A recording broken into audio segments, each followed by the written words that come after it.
tiếng à? Anh ơi đưa cái này.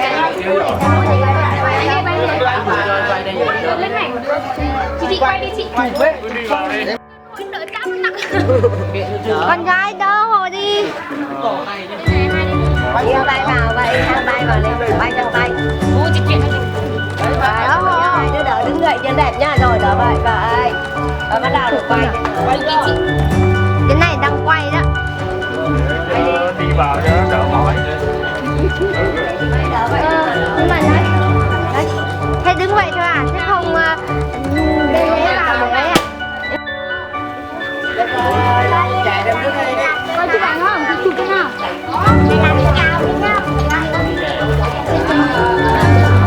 Nói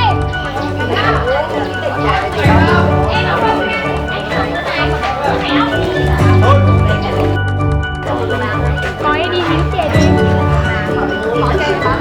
Bỏ nước cho ăn lạnh.